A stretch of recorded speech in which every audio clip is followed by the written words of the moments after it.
All right, so this morning we'll talk about Joshua some and the progressive history of Israel.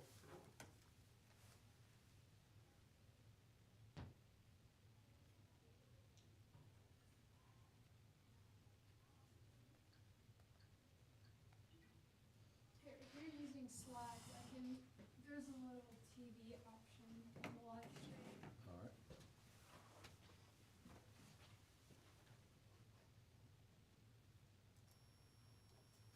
Very good, thank you.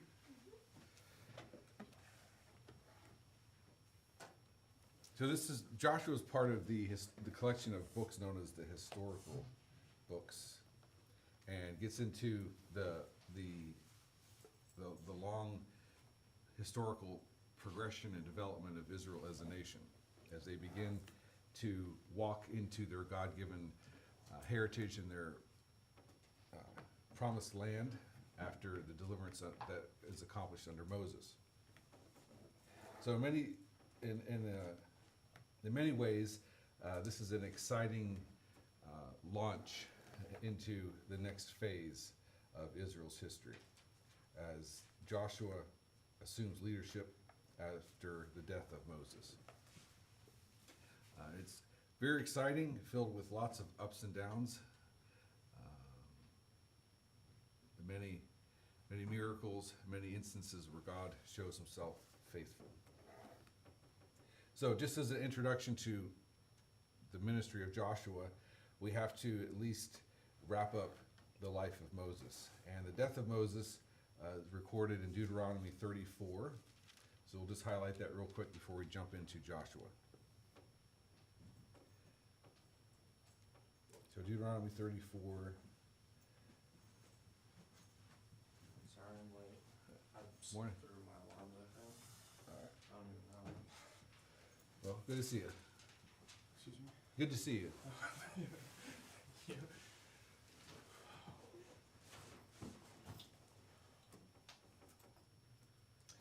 So the death of Moses, the end of Deuteronomy. We're talking about Joshua this morning. So as we launch into Joshua's story, we're going to wrap up with the end of Moses.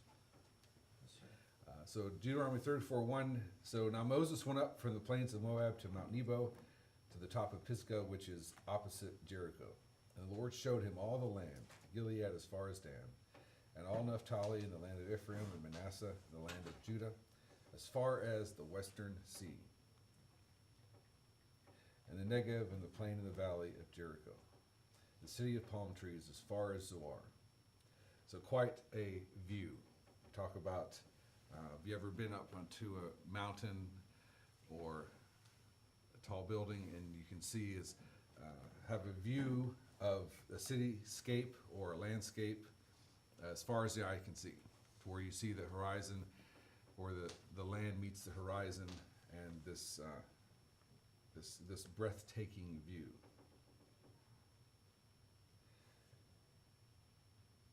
And the Lord said to him, "This is the land which I swore to Abraham, Isaac, and Jacob, saying, I will give it to your descendants. I have let you see it with your eyes, but you shall not go over there." So Moses, the servant of the Lord, died there in the land of Moab, according to the word of the Lord.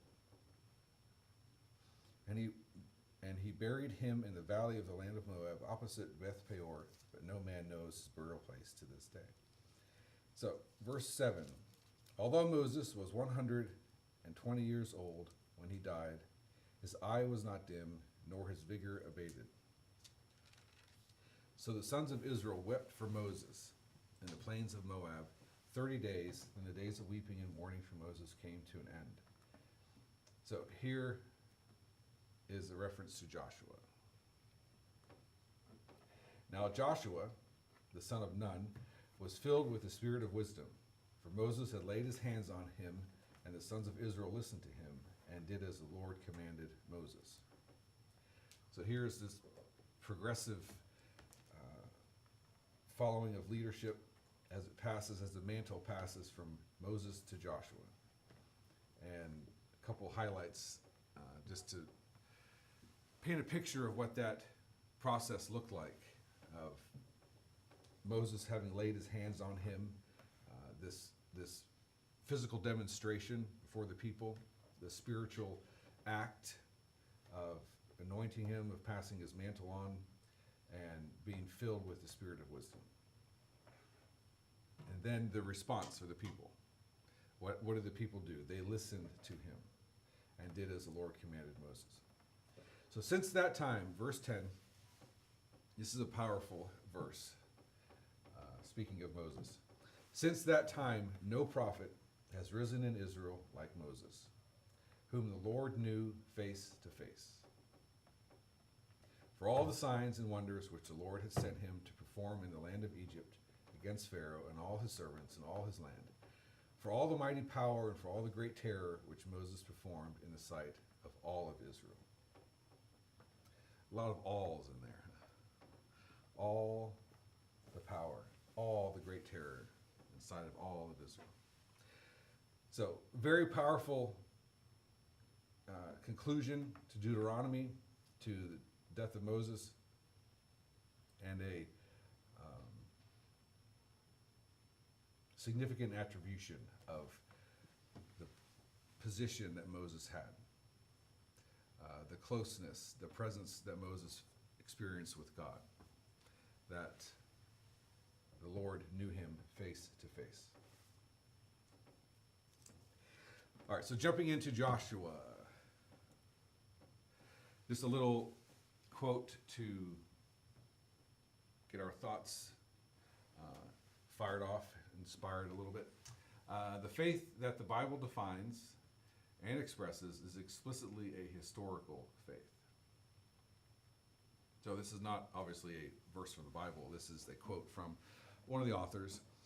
So you can be free to nitpick it. Do you agree with that statement? Do you have troubles with that statement? Any concerns with it? Or does it make sense? That the faith the Bible defines and expresses is explicitly a historical faith. What does that quote mean to you? What meaning do you find in that quote? What is it? Does it stir up any thoughts or ideas, responses, reactions? It's talking about faith as though it was just for the past historically, because it says explicitly a historical faith. So when it says that, I think that it means that it was intended for the past. What it's saying. Okay. Yeah, I think that can be an initial reaction to that. I think, but not in a sense. So that not in a sense that the authors are saying that the faith is dead and past. Mm-hmm. That's not the. I think you could draw a conclusion like that from it. But what they're trying to highlight is the historical element of faith.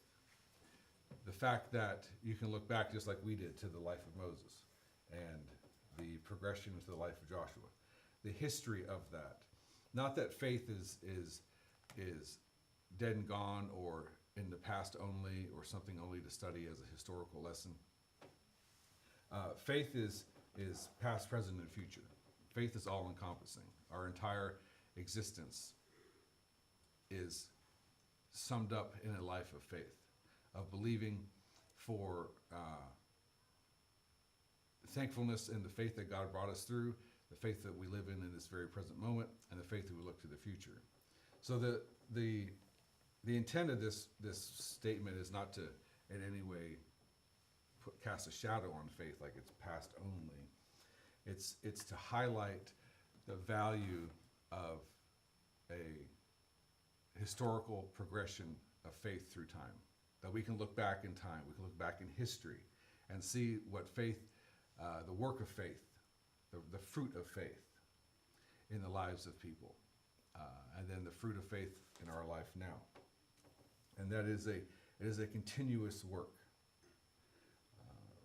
And really, if you think of history just in general, you can. I think there's a natural instinct to look at history, whether you're studying like the history of World War II or the history of the founding of America, the Revolutionary War, or the history of any country. And you look at history and you kind of it's kind of isolated. Like that happened in the past. That was then and then. That was good for then. We live here in the present. History has nothing to do with us right now because we have our own life and our own future, and we kind of isolate history from what happened in the past to where we are now and our view of the future. And I think we do that to our detriment because regardless of where the historical topic took place, whether you're studying another country, another century, the timeline of humanity, the timeline of history is connected in more ways than we think. So you can look back at history of another country or wherever historical period you're studying. There is an element of connectivity. There's something that connects us with the past, that connects us with the progression of time into the present. And at a very basic level, it's just a simple fact of learning lessons from the past, what we can learn from the past. Because people, whatever historical period you're talking about, whether it's all the way back to Abraham, whether it's back to Adam and Eve, whether it's the military leaders in World War II, whatever historical time period you're looking at, they were humans, just like we are, living a human existence with the human element of getting tired, being hungry, having fear, overcoming fear, making decisions, making bad decisions and good decisions, having an evil agenda, having a righteous agenda. Whatever's going on in their experience, it's a human experience, and there are elements that we share with them.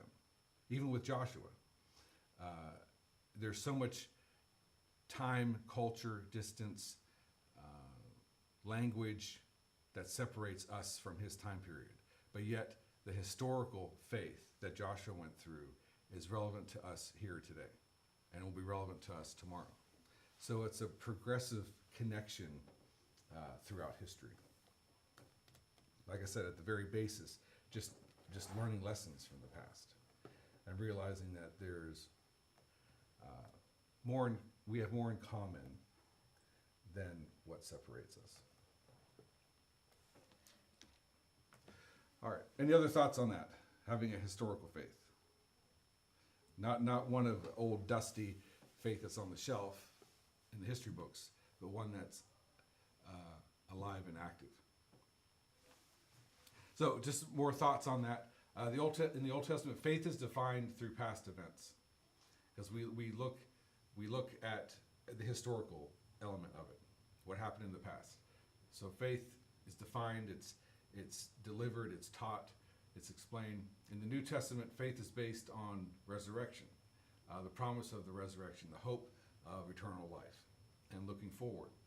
So that, in a sense, those statements kind of provide a encompassing view, a beginning and an end, and the work in between, the life in between.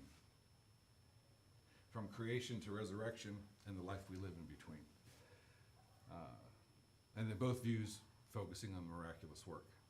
It doesn't matter whether you start with creation or you look to the resurrection, it's a miraculous work of God in between. 1 Corinthians 10:11, another verse kind of hitting on the historical element. So now these things happen to them as an example, and they're written for our instruction, upon whom the ends of the ages have come. So what are these things and who are them? Who are the things and the them? There's a historical element in that, right? These things happened in the past tense, whether it was yesterday or 2,000 years ago. These things happened to them as an example, and they're written for our instruction, upon whom the ends of the ages have come. So again, that bookending of the early historical acts of miracles, and then the future view upon whom the ends of the ages have come.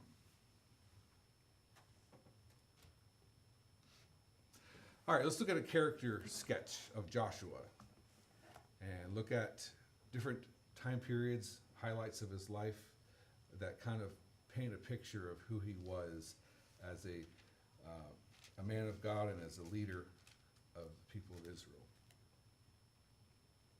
So we'll jump around a bit here and read some sketches. Exodus 17:9. Who would like to read the first one? Exodus 17:9 through 14.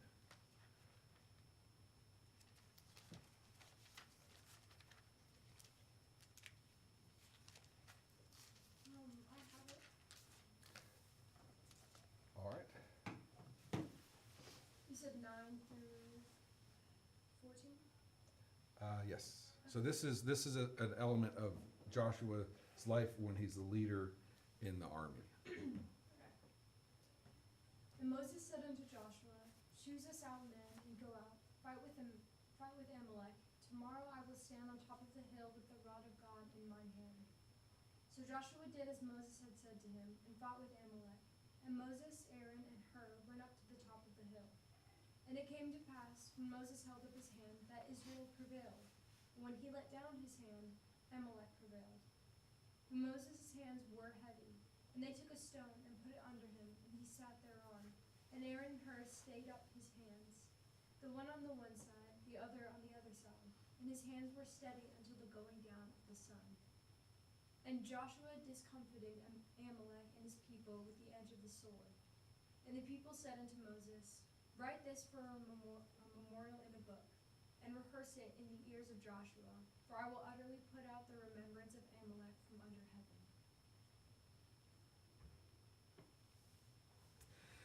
All right. This is an exciting moment in history. So how many of you are familiar with the story of Moses, Aaron and Hur standing and supporting his hands? That's something that we hear fairly often, right? That all of the examples, the truth, the lessons that we draw out of that, Moses standing there, Aaron and Hur supporting his hands, but not for any particular reason, I don't think, but oftentimes when that story is brought up, that the element of Joshua is left out because it's not often viewed as the central part of the story. That Moses is standing there, and we use that as lessons on leadership, lessons on how God brings support through others, how you can't lead on your own. A lot of lessons like that come out of this story, but it's easy to forget that what else is going on at this moment. Joshua is out there fighting. This is a historical remembrance of what Joshua is doing. He's the one out there in the thick of things. And then the Lord speaks to Moses. This is such a significant moment. Tells Moses to write this in a book as a memorial, and then do what with it? Recite it to Joshua. And I utterly blot out the memory of Amalek from under heaven. Very, very, very interesting moment. All right, next one, Exodus 24:12. Yeah, 24:12.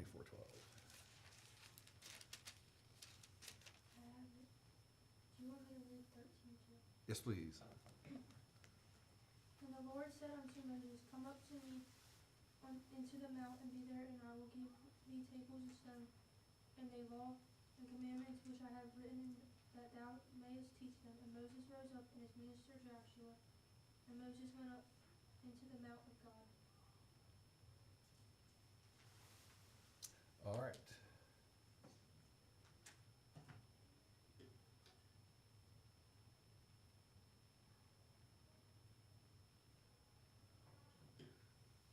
All right, so servant highlighted.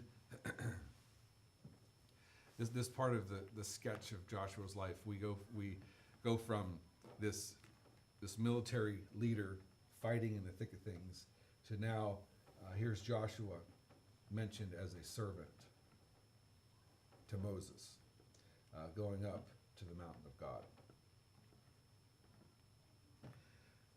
Witness of God's presence, Exodus 33:7.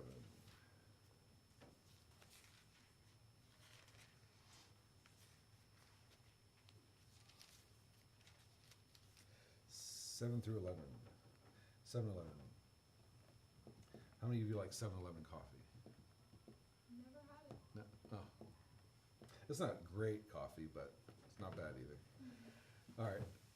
Exodus 33, 7 through 11. Who wants to read that? I mean, I can. Yeah, alright. Just be patient with me. I woke up at 8:11. I did not hear my alarms if they went off. And Moses took the tabernacle and pinched it without the camp, afar off from the camp, and called it the tabernacle of the congregation, right? Congregation? Congregation. And it came to pass that everyone which sought the Lord went unto the tabernacle of the congregation, which was without the camp.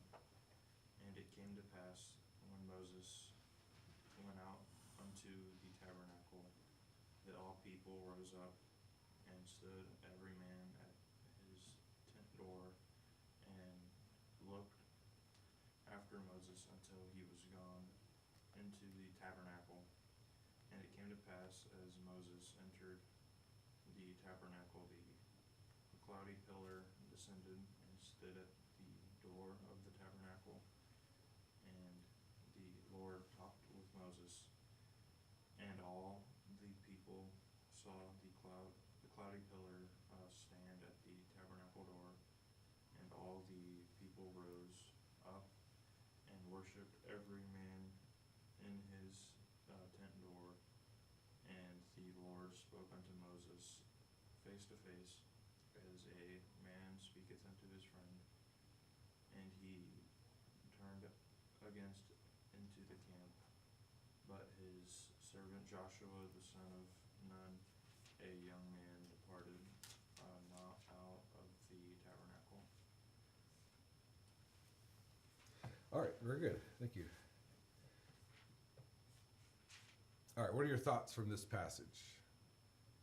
Being a witness of God's presence. When just thinking about our little project here of sketching the character of Joshua, looking at these highlights of his life, and putting together enough, being given enough information to kind of start to see who Joshua was based on his response to things, his actions, responses, where his mind was, where his focus was, his priorities, and the things that he got to witness and see. This to me is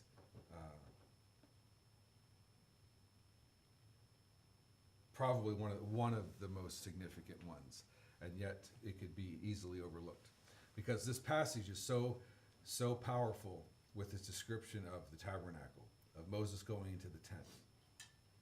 This grand response in verse 8, that all the people would arise and stand, each of the entrance to his tent, and gaze after Moses until he entered the tent. That is like a phenomenally majestic spectacle to experience. Just to think about what it would be like for all people of Israel to come out to stand at their tents,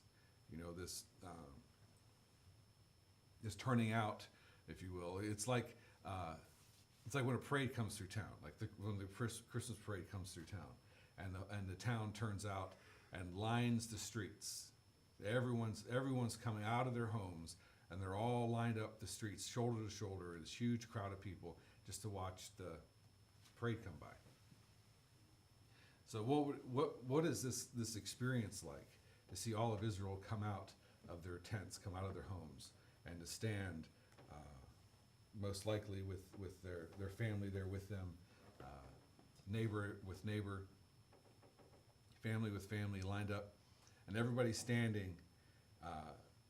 First of all, just the majestic view of the tent of the tabernacle itself, just to see that, and then to see this act of Moses going in, and the people standing, everyone standing up and watching and gazing after Moses until he enters the tent.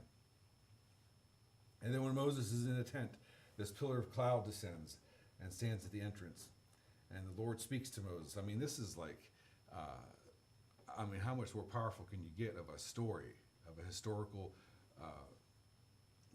retelling of the acts of God? The people and Moses and God speaking, like all these moving parts going on in this story. And the people would see the cloud standing at the entrance, and the people would arise and worship, each at the entrance of his tent. This speaks so much to what God is doing with his people and the response of God's people, and this moment of wonder that takes place. So in all of this taking place, all these majestic elements of the congregation, of the tent, of the pillar, of Moses and God speaking, and then this crescendo of this little story, in a sense, ends with verse 11. Thus the Lord speaks to Moses face to face, as a man speaks to his friend. What did we read earlier? What was the at the end of Deuteronomy? What did it say? That 34:10. Since that time, no prophet has risen in Israel like Moses, whom the Lord knew face to face. That was this mark, this characteristic of Moses. In verse 11 of Exodus 33, thus the Lord would speak to Moses face to face, just as a man speaks to his friend. So that place of communion, of fellowship, being a friend of God, as a man speaks to his friend. So all of this happens, and then Moses returns to the camp. So this whole story, this whole descriptive elements, the descriptive elements of God dwelling in his people, and then after all this is done, the way the scripture says it is Moses returns to his camp. It's like the culmination of the story. Moses goes back to the camp after all these things are happening, and then his servant Joshua, the last part of this element, or transitional part of this element, is that Joshua, the son of Nun, a young man, would not depart from the tent.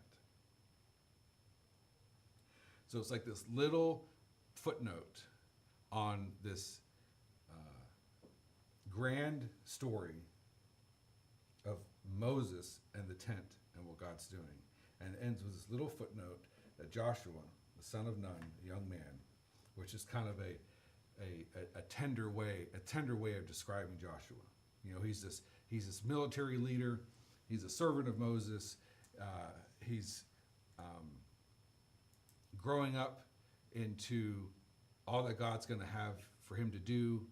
But here's a tender little moment of a sketch, of a view, a glimpse into Joshua's life, that this young man would not depart from the tent. And I think this is so important. Sometimes it's the quiet moments, the still examples that speak louder, almost not entirely louder, but in its own way of what it says, of what it's saying, in a very quiet way, speaks louder than all of the triumphant things that Joshua did, because it quietly speaks to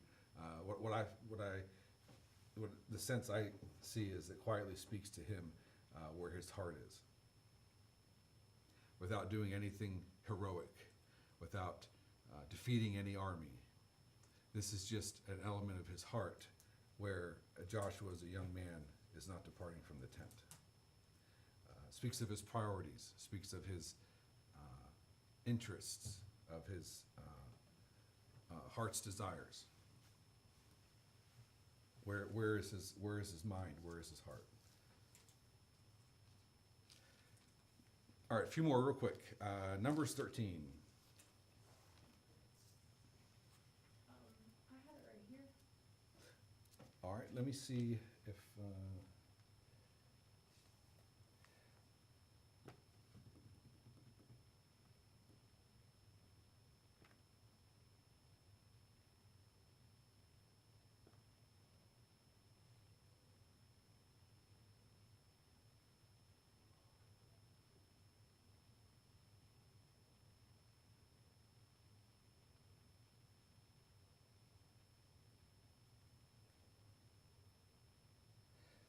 I don't want to read the whole chapter, so.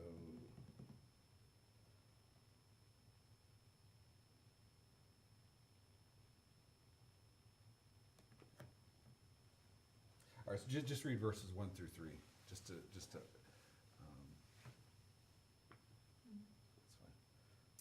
And the Lord spake unto Moses, saying, Send thou men, that they may search the land of Canaan, which I give unto the children of Israel. Of every tribe of their fathers shall ye send a man, every one a ruler among them. And Moses, by the commandment of the Lord, sent them from the wilderness of Paran. And those men were heads of the children of Israel. All right, so this is, we don't have time to read through the whole chapter, but spies be sent into the land. Joshua being a part of this important time in Israel's history. So again, just another sketch, another element of the character sketch of Joshua's life. So moving on to Deuteronomy 31:14.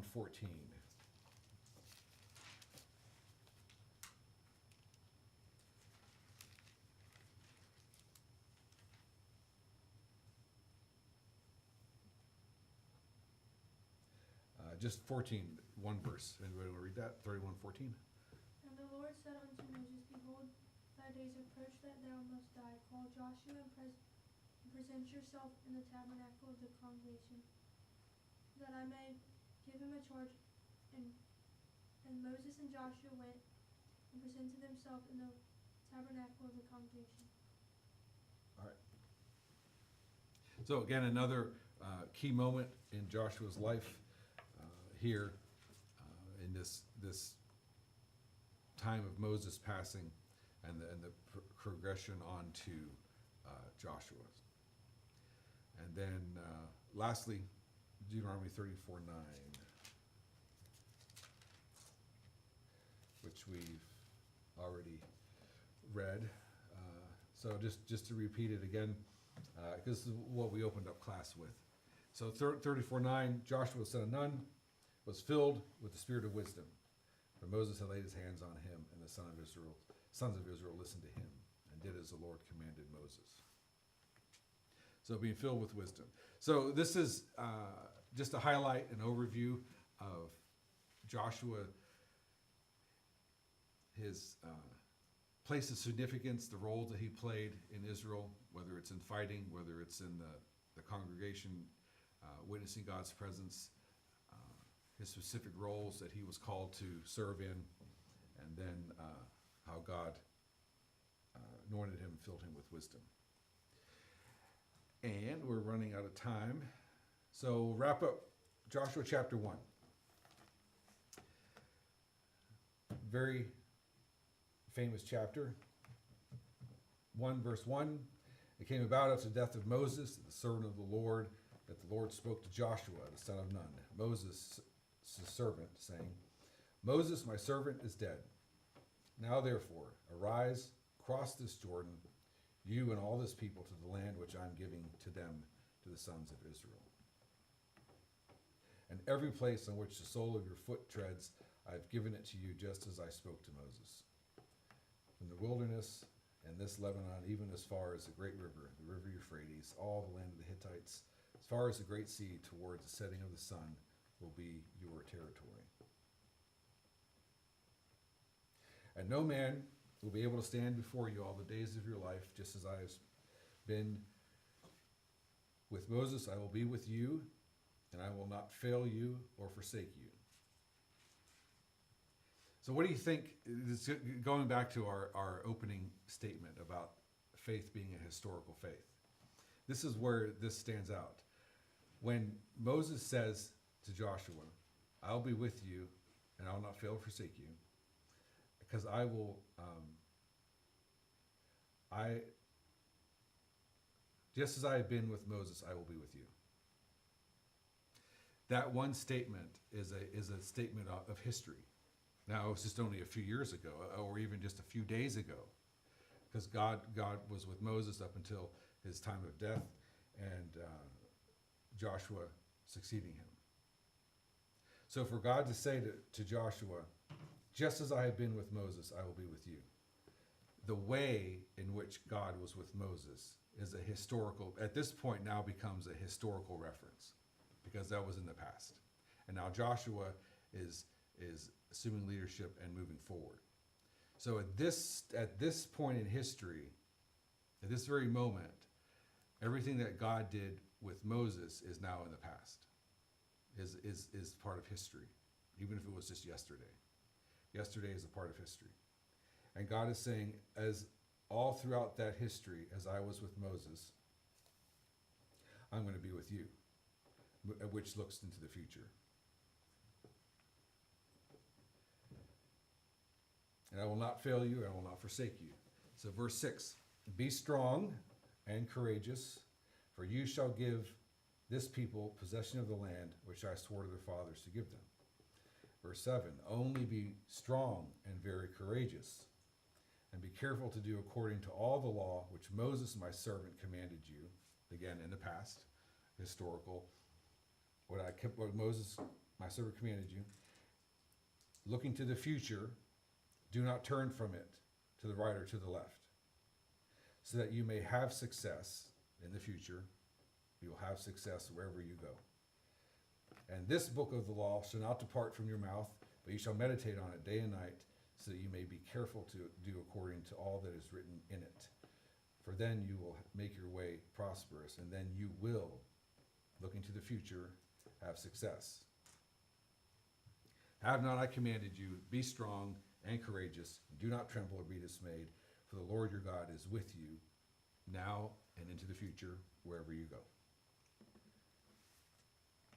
So that bookend of history, looking to Moses and God even standing on his acts of history, his historical act of what he did in Moses' life, reminding Joshua, stand on that truth, remember that, and then look to the future as I give you success, and be strong and courageous as you walk into the success I'm going to give you. Any closing thoughts? We passed our time. I think that's a very encouraging